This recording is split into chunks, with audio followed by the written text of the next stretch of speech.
Karen knocked over Pushcart. Now she's paying my sister $280,000. The market buzzed with life, a kaleidoscope of colors and sounds under the noon sun.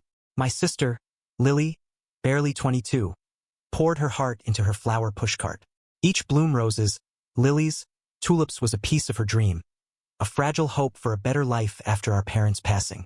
She'd saved every penny for 2 years to buy that cart, her hands calloused from arranging flowers late into the night. I watched her that morning, her smile radiant as she handed a daisy to a little girl. Then Karen stormed in. Karen was a regular at the market, known for her sharp tongue and entitled air.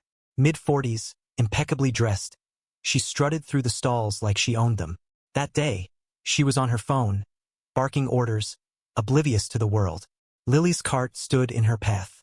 Without a glance, Karen shoved it aside, her heel catching the wheel. The cart tipped, crashing to the ground. Flowers scattered like confetti, stems snapping, petals crushed. Lily gasped, her hands flying to her mouth. The crowd froze. "You idiot!" Karen snapped, barely looking up from her phone. "This junk was in my way." Lily's face crumpled, but her voice was steady. "That's my livelihood," she said, stepping forward. "You don't get to destroy it and walk away." Karen laughed, a cold, cutting sound. "Sue me then, sweetheart. Good luck." She turned to leave, but the crowd murmured, their eyes narrowing.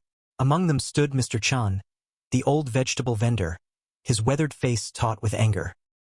He'd known Lily since she was a child, had slipped her free carrots when money was tight. He stepped forward, blocking Karen's path. "You owe her," Mr. Chun said, his voice low but firm. Karen scoffed, but the crowd's murmurs grew louder, a tide of disapproval.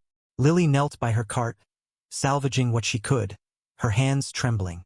I wanted to run to her, but my feet felt glued to the pavement, my heart pounding with rage and helplessness. Karen's arrogance was a spark in dry grass, and the market was ready to ignite. What no one expected was the twist. Mr. Chen's son, a quiet lawyer named Daniel, had been filming the whole thing. He'd been visiting his father's stall, his phone out to capture market life for a blog. Now he had Karen's act of destruction on video clear as day. He stepped forward, holding up his phone. "This is going viral," he said, his voice calm but laced with steel. Karen's face paled. The crowd buzzed, phones emerging to snap photos. Lily looked up, her eyes meeting Daniel's, a flicker of hope breaking through her despair. The video spread like wildfire. By evening, it had thousands of shares, hashtags like Justice for Lily trending. Karen's name was dug up, her social media flooded with outrage. She was a mid-level executive at a local firm, her polished image crumbling. Lily, meanwhile, was overwhelmed, her tiny apartment filling with donated flowers and messages of support. But she wasn't after fame, she wanted justice. Daniel offered to represent her pro bono, and they filed a lawsuit for damages, emotional distress, and lost income. The figure? $280,000, a sum that accounted for the cart, the flowers, and the trauma of having her dream trampled. The courtroom was a pressure cooker. Karen, in a tailored suit, played the victim, claiming Lily's cart was a hazard. But Daniel was relentless, presenting the video, witness testimonies, and receipts of Lily's losses. The crowd's reaction that day, captured on multiple phones, painted Karen as the aggressor. Lily took the stand, her voice shaking but clear, recounting how the cart was her lifeline, her way to honor our parents. I sat in the back, tears burning my eyes, proud yet heartbroken. The jury didn't take long. They ruled in Lily's favor, $280,000. But the victory was bittersweet. Karen's company fired her, her reputation in tatters. She paid the sum, but her eyes in court weren't remorseful, just bitter.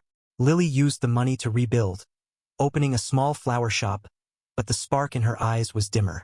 The market felt different now, tainted by the memory of that day. Mr. Chun retired, his stall taken over by Daniel, who'd found a new purpose in helping others like Lily.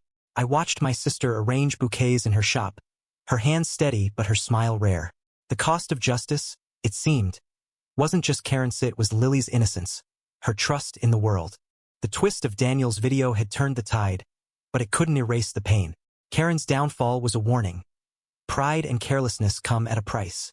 Yet, as I looked at Lily, I wondered if the money was worth the scars. The market moved on, but the echoes of that day lingered.